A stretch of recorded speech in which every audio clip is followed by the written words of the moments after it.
이제 묵도하심으로 새벽 예배를 시작하겠습니다.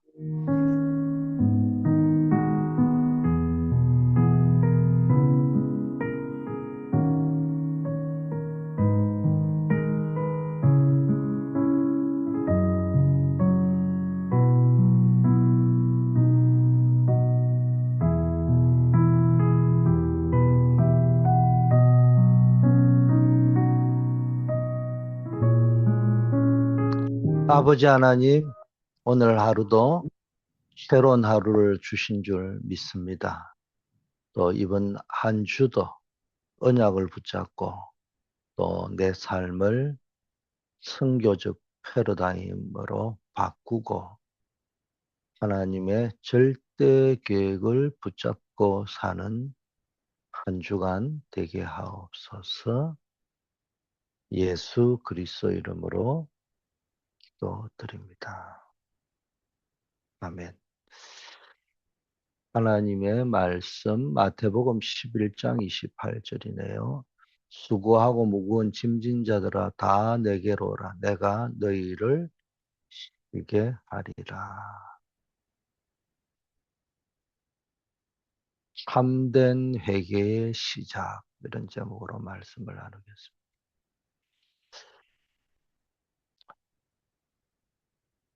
전 세계가 재앙시대로 바뀌고 정신병자가 급증하는 이유가 무엇인지를 알아야 됩니다.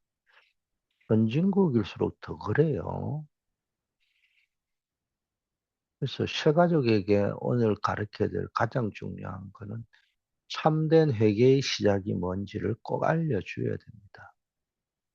전 세계 인구의 14%인 11억 명이 정신질환에 시달리는 이유는 근본적으로 하나님을 떠난 인간이 나라는 우상에 사로잡혀 있기 때문에 그렇습니다.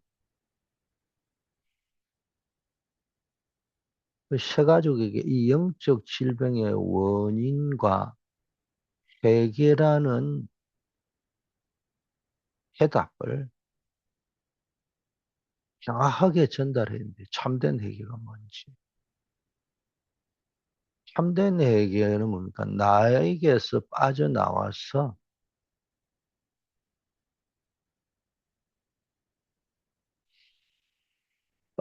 하나님께로 가는 것이 가장 첫 번째 회개입니다.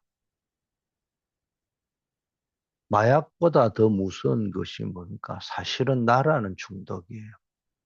나라고 하는 흑암에서 창세기 3장, 6장, 11장입니다. 여기서 빠져나와야 돼요.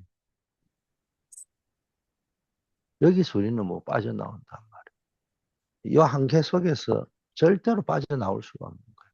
이것이 나의 삶과 미래, 가족, 교회, 현실, 모든 일 속으로 파고드는 겁니다. 하나님이 주시는 응답을, 그게 뭐예요? 창세기 3장 15절,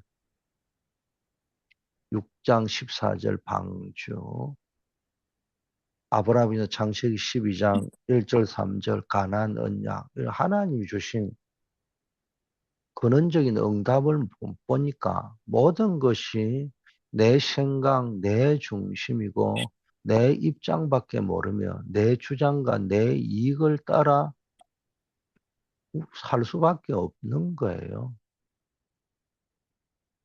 그러면 하나님 주신 응답을 못 받고요. 또 참된 응답을 못 보면은 참된 응답을 못 보고 껍데기만 뭐 어쩌다가 한번 체험하는 그런 수준을 가지고 살아가니까 응답을 받으면은 내 생각이 바뀌는 거야. 아, 하나님이 살아계시구나. 그게 예를 들면은 뭐 육신적인 응답이든 영적인 응답이든 내가 응답을 받았다고 할 적에는 우리는 흔히 손에 잡히고 눈에 보이는 응답, 그거로 끝나는 거예요. 뭐 갑자기 돈이 생겼다, 보너스가 생겼다, 진급을 했다, 자녀들이 좋은 학교를 진급했다. 좋은 일이죠. 근데 그거로 끝나버리는 거예요. 이거 불신자하고 똑같은 거예요. 우리가 응답을 받는다고 할 때에는 막 꼭 육신적인 응답은 아니고 영적인 응답, 그건 관념적이고 철학, 사념적이잖아요. 우리는 신앙생활을 그 관념적으로 하는 게 아니고 실제적으로 하는 거거든요. 하나님은 응답을 주실 적에 보이는 응답을 주실 때가 있고요. 보이지 않는 응답을 주실 때가 있어요. 근데 가장 중요한 거는 응답이 보이는 응답이든 보이지 않는 응답이든 이건 하나님 주신 응답이라는 걸 딱 보면은 내 생각이 바뀌어 버립니다. 그리고 하나님 중심으로 갈 수밖에 없잖아요. 근데 그런 응답은 못 받아버리니까 여전히 응답을 받았든 못 받았든 내 생각, 내 중심, 내 입장 이거밖에 모르는 거예요. 내 주장, 내 이익 이거밖에 모른다 말이에요. 이게 이게 문제라는 거예요. 나 중심은 마약보다 강력한 중독인 거예요. 그래서 창세기 3장에 6장, 11장에 이 나, 육신, 성공에 묶여 있으면은 하나님의 절대적인 해답인 그리스도와 방주, 언약을 볼 수가 없는 거예요. 뭐, 그럴 수밖에 없는 겁니다. 그래서 새 가족이 사는 길은 창세기 3장, 6장, 11장에서 빠져나오는 겁니다.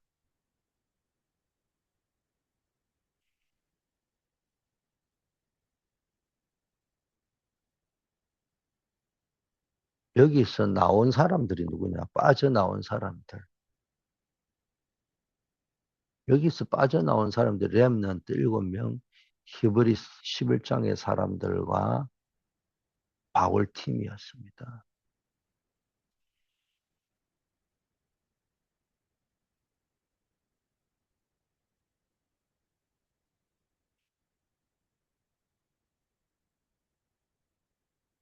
그리고 예수님의 3년 공생의 기준은 언제나 함께하는 거였어요. 위드 프린시플.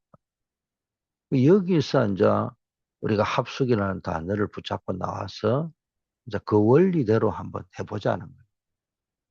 렘넌트 7명은 환경의 노예가 아니라 하나님의 주권을 인정하며 나에게서 빠져나왔습니다.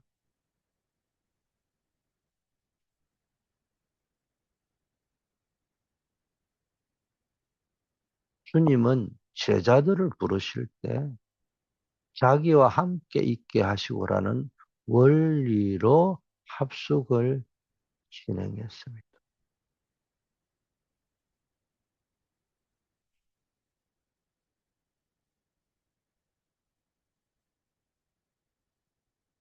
합숙의 기준은 뭐냐? 혼자 일상생활이 되도록 하는 겁니다. 여기 혼자라는 말은 외톨이 혼자다 이런 게 아니고 요셉처럼 형들에게 팔리고 정말로 아무도 도와주는 사람이 없을 때도요. 이 주와 함께하는 축복이 누려지는 겁니다. 혼자 있을 때도 노바디 상태에도 나띵의 상태에서도 주님이 함께하니까 문제가 될 게 없어요. 그래서 기준이 24시입니다. 24시 뭐라고요? 24시 always with.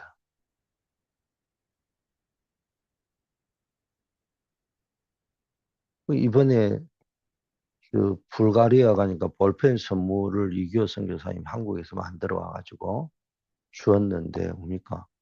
그게 뭡니까? It's okay.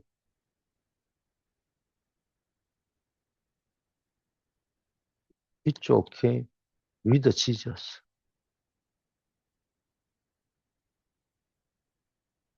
그리스도 안에서 24시 always with, it's okay with Jesus. 이게 되어졌다는 거예요.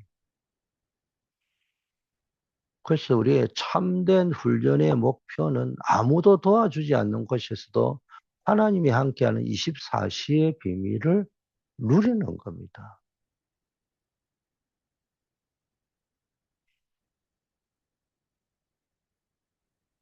베드로는 어부 생활의 틀에 갇혀 있었습니다. 그게 창세기 3장이라 나라는 틀. 내가 이 갈릴리 호수에서는 고기를 제일 잘 잡는다. 뭐 은근히 자기 생각에 빠져. 예수님이 와서 뭡니까? 그물을 오른쪽에 던져라. 깊은 데로 던져라. 그렇게 이야기할 때도 자기 주장이 내가 밤새 잡았는데 한 마리도 못 잡았다 이거죠. 근데 네가 뭔데 뭐 떠드느냐 이런 말이죠. 그러나 당신이 말을 했으니까 내가 뭐 당신의 말에 의지해서 한번 해보겠다. 조롱 스킨 말투였습니다. 근데 뚝 던지니까 고기가 잡혔단 말이에요. 그 무릎을 꿇었습니다. 나중에 예수님이 그리스도임을 마태복음 16장에 고백하죠. 자기 생각을 버렸을 때 반석 같은 축복을 받았습니다. 여러분, 나라는 곳에서 뭐 빠져나오면요. 그 나라는 것이 결국은 어느 쪽으로 가버리느냐? 영적으로 가는 게 아니고 육신적으로 물질적인 것으로 가버린단 말이에요. 그 속에서 쾌락을 찾고 행복인 줄 알고 있다는 거예요. 육신적으로 가버리고 물질적이고 그 쾌락이 행복인 줄 압니다. 그러다가 보면 이제 어느 쪽으로 가냐? 성공에 가버리는 쪽으로 가버립니다. 아니, 지금 창세기 11장은 더 심각한 게요. 6장에서 인류가 망하는 그런 홍수 심판을 받았잖아요. 그런데도 이 정신을 못 차리고 또 하나님께 대적하자는 거예요. 심리 깊은 곳에서 참된 회개보다는 나를 버리고 이제는 물질적인 거, 쾌락적인 거를 버리고 하나님께로 돌아갈 생각은 안 하고 아니야. 다시 도전해보자. 그래서 이제는 이 홍수 심판과 같은 하나님께로부터 오는 재앙을 막아보자. 우리가 힘을 합쳐서 우리의 이름을 내보자. 이게요.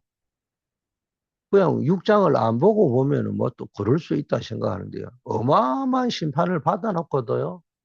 그 심판의 트라우마, 노아 홍수의 트라우마에서 빠져나오려면 하나님께로 돌아가야 되는데 그 생각은 안 하고 자꾸 힘을 합쳐보자는 게 우리. 니하고 내하고.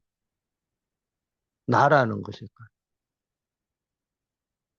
그래서 이 나라는 감옥, 또 조금 넓히면 우리라는 감옥, 이게요, 나와 우리라는 게 정체성으로 갈 적에는 괜찮은 건데, 정체성을 넘어서 이게 나와 우리가 감옥이 될 정도예요. 되면 안 되잖아요. 이 문은 오직 그리스도라는 열쇠로만 열립니다. 내 주장과 이익을 내려놓는 것이 참된 안식의 입구입니다. 그래서 나 중심으로 가면 흑암으로 덮입니다, 결국은. 나 중심의 흑암에서 하나님께로 갈 때 빛이, 내 인생의 빛이 임하는 겁니다. 자, 본론으로 들어가려면 내 인생을 복음으로 재설계해야 됩니다. 그래서 이 재편집, 재설계, 재디자인, 재디자인해야 됩니다.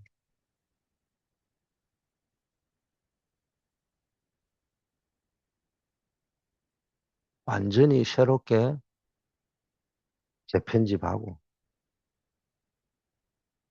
재설계를 하고 재디자인을 해요. 이 말은 인생의 틀을 완전히 개조해야 된다는 거예요. 그러려면 어떻게 해야 됩니까? 첫째, 바꿔야 될 게 뭐냐? 주는 그리스도시요 살아계신 하나님의 아들이다. 마태복음 16장 16절에 이야기했죠. 그리고 마태복음 5장 산상수훈에도 진짜 복이 뭐고, 진짜 기도가 뭐고, 진짜 예배가 뭐냐는 거예요.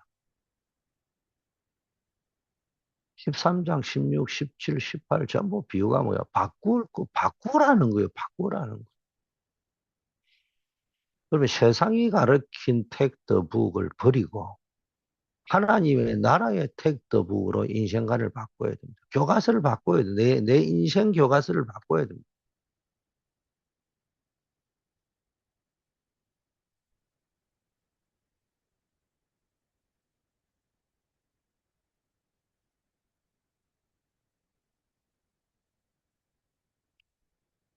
율법적인 복이 아니고요. 팔복의 참된 가치를 회복하라고 말씀했잖아요.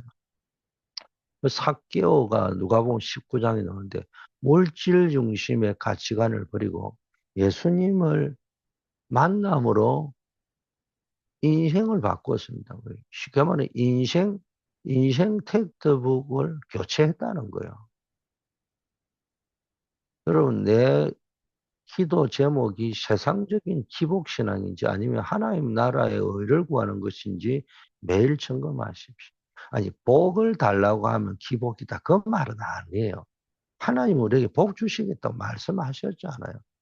아브라함을 부를 때 너를 복의 권능으로 삼겠다고 했잖아요. 그 속에는 영적인 복, 육적인 복, 내 영혼이 잘 된 같이 범사가 잘 되고 강건한 복이 들어있는 거잖아요. 그런데 우리는 하나님의 나라와 의를 구하는 것이 아니고요. 세상에 전부 나 중심, 육신 중심, 세상 중심, 물질적인 것만 구하고 있지 하나님의 나라하고는 237 나라, 5천 종족하고는 아무 상관없는 전도 선교하고는 아무 상관이 없는 영적인 거하고는 아무 상관이 없는 기복만 구하고 있는 것이 문제라는 거예요. 가장 사실은 위험한 게요. 영적인 축복만 구하는 건데요. 그게 한마디로 말하면은 외식하는 거거든요. 관념적이고 수준 높아 보이는 거지. 그게 아니란 말이에요. 인간은 항상 영육을 가지고 있기 때문에 영혼이 잘 되고 범사가 잘 되고 강건해야 되는 겁니다. 육신만 구하는 기복신앙도 안 되고요. 영적인 것만 추구하는 그 관념적인 것도 안 되는 거예요. 다 사탄이 주는 속임수입니다. 우리는 늘 육신의 복이 왜 필요합니까? 세계복음화 해야 되니까. 왜 필요합니까? 후대 키워야 됩니까? 세계복음하고 후대 키울 때 가장 중요한 게 교회잖아요. 그 하나님은 올바른 신앙 고백을 한 베드로에게 가장 먼저 준 게 반석의 축복, 교회의 축복이었단 말이에요. 음부의 권세가 너를 이기지 못한다. 천국 열쇠를 준다고 했잖아요. 바꾸어야 돼요, 바꾸. 오늘 한 주간을 시작하면서 인생의 영적 패러다임을 바꾸라. 2부 예배 메시지입니다. 일부 예배는 뭡니까? 하나님의 절대 계획을 찾아라. 나 중심의 패러다임 바꿔야 됩니다. 세상 중심의 패러다임에서 성교적 패러다임으로 바꿔야 됩니다. 두 번째는 버릴 것이 있습니다. 이게 바꿀 것이 택더북이고요.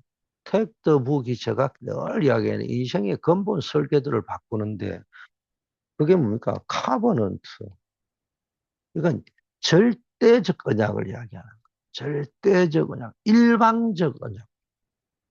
하나님의 은혜지만은 영세전부터 있던 하나님이 완전히 일방적 언약이고 절대적 언약입니다. 그거를 붙잡고 내 인생을 바꿔야 됩니다. 창세기 3장 15절, 창세기 6장 14절, 창세기 12장 1절 3절. 완전히 근본 언약을 딱 붙잡고요. 근본 언약. 그게 카버넌트입니다.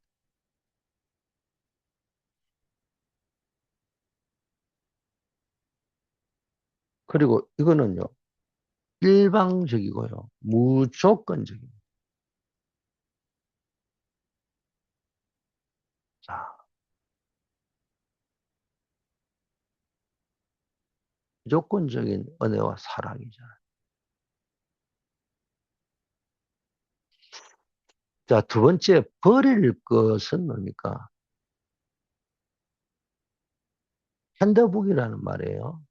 잘못된 어떤 종교 생활의 도구를 버리라. 종교의 도구.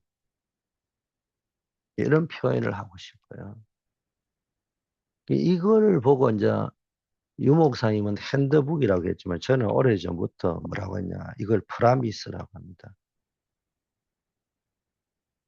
성경에는 세 가지 언약이 나오는데 프라미스 이건 뭐예요?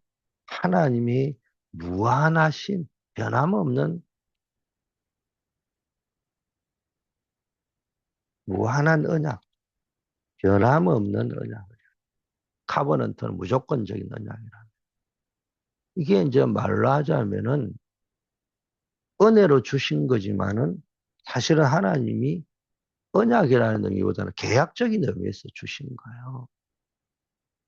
그런데 이것도요, 사실은 왜 변함없는 언약이고 무한한 언약이라고 하느냐.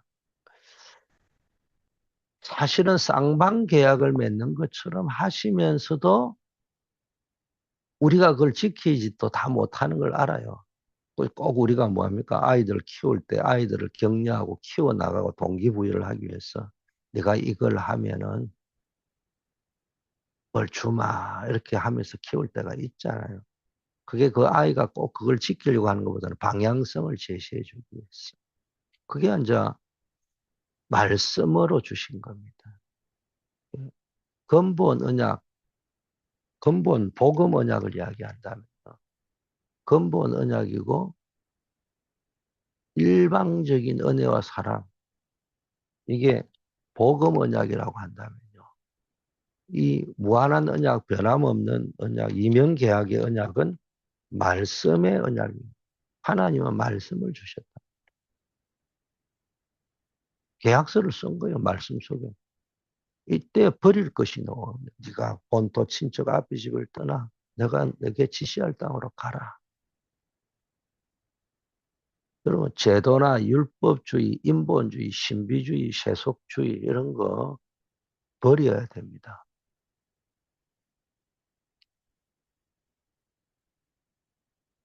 신앙생활을 방해하는 잘못된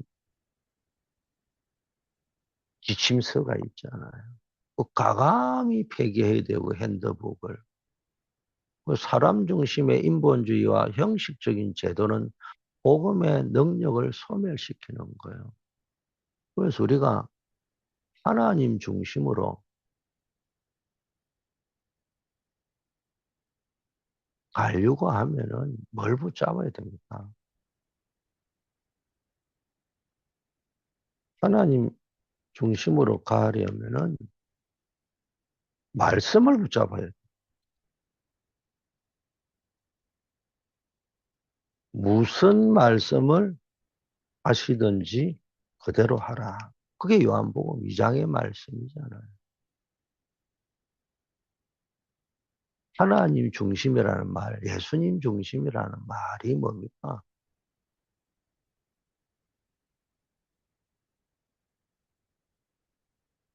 말씀을 붙잡아야 된다는. 그래서 뭡니까? It's okay with Jesus. 그리스도와 함께 그리스도 안에서. 그분 중심으로, 예수 중심, 하나님 중심으로 가는 게 그분이 주신 그 말씀을 따라.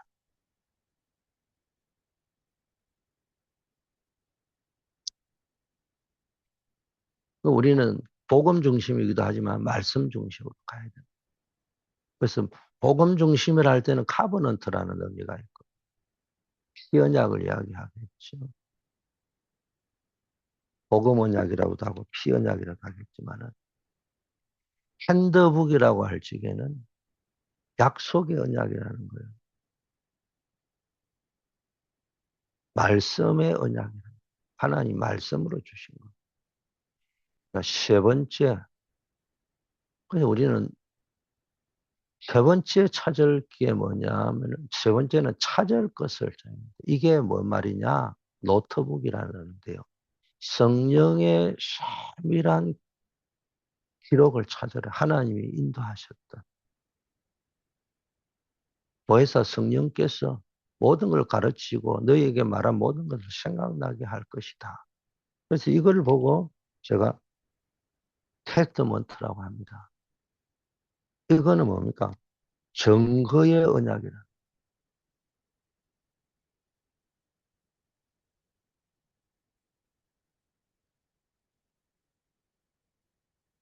증거의 언약. 응답의 언약. 하나님이 나와 함께 하셨던 거. 그거를 남겨야 돼. 기념비적인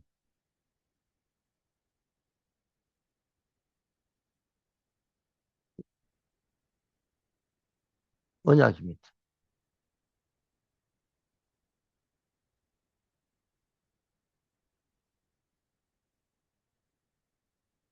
영원한 언약이죠. 이건 뭐 영원한 언약.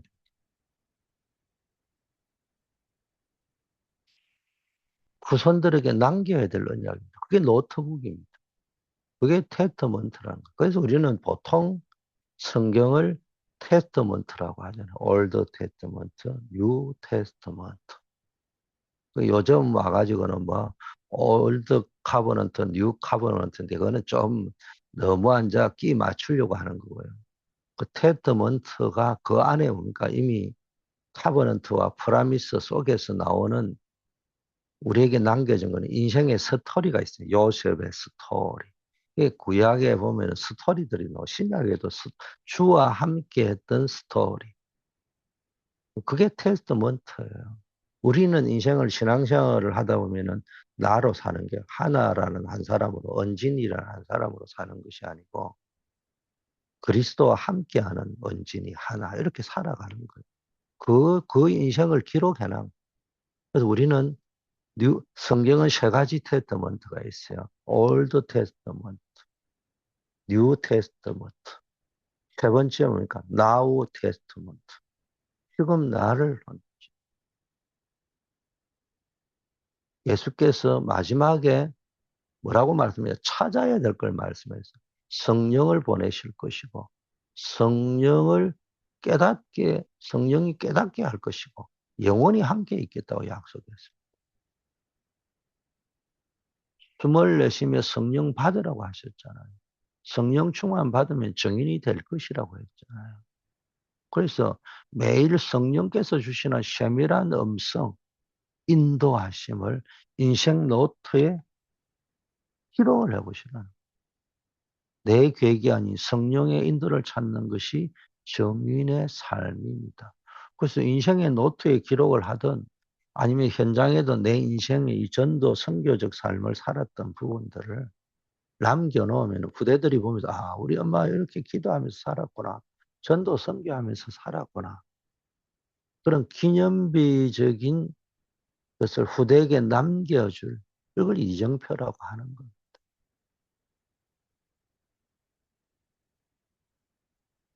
그걸 찾아가지고 후대들에게 남겨야 된다. 안디옥 교회는요, 금식하며 성령의 세밀한 지시와 인도를 받아 찾아서 선교사를 파송하자. 아침에 일어날 때 성령 충만을 간구하고 오늘 나를 통해 성취할 말씀을 확정하시기를 바라겠습니다.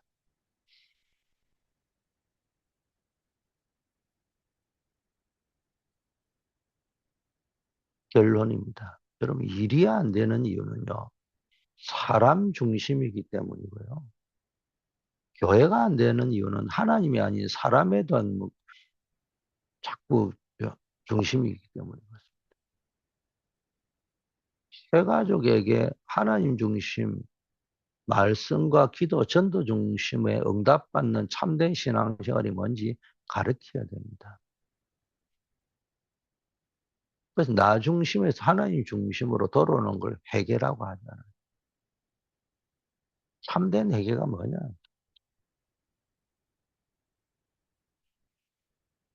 어떤 사람은 회심이라고 하죠. 마음을 바뀌는, 중심이 바뀌는. 참된 회개, 주님께 하나님 중심으로 돌아올 때 참된 안식이 있는 거예요.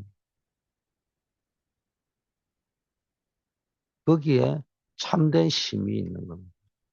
그렇지 않으면요, 자꾸 우리는 참된 안식을 못 찾고 가짜 안식을 찾잖아요. 그게 뭡니까? 창세기 11장.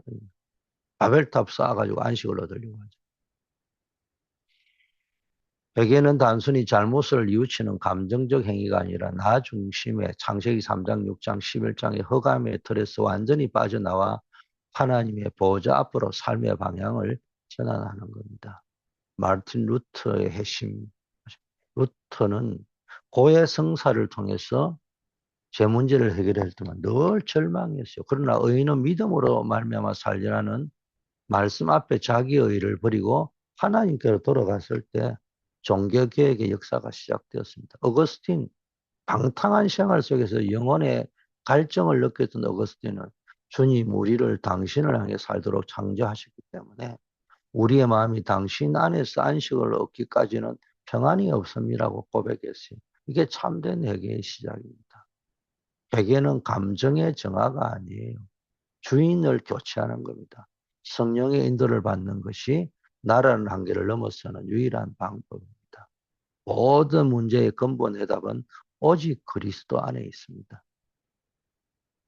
현장에 지금 11억의 정신질환자는 나라는 창살 없는 감옥에 갇혀 있는데 그들에게 하나님께 돌아온 유일한 길은 오직 그리스도라는 것을 전하는 것이 우리의 지상 과제입니다. 우리 후대들이 사랑 공부가 아닌 하나님 공부를 하는 교회 문화를 만들어야 돼요. 후대들이 24시 주와 함께하는 비밀을 가진 영적 서밋으로 자라게 해야 됩니다. 아버지 하나님, 나 중심의 허감의 틀에서 벗어나게 하시고 잘못된 종교의 도구들을 버리고 오직 복음을 선택하게 하옵소서. 성령의 세밀한 인도받는 증인 되게 하옵소서. 오늘 하루도 또 이번 주간 한 주간도 현장의 선교사로 파송받습니다. 분명한 정체성을 가지고 현장의 생명운동에 파수꾼 되게 하시고 현장의 생명운동의 시스템을 건설하고 대로를 세우고 수축하는 자 되게 하옵소서. 늘 선교적 인생관을 갖고 살아가게 하시고 후대 키우는 정인들 되게 하옵소서. 우리 한우들 어려움 당하는 분들, 중요한 일을 앞둔 분들, 주님 앞에 집중으로 기도해서 전무후무한 응답을 받게 하옵소서. 예수 그리스도 이름으로 기도드립니다. 아멘.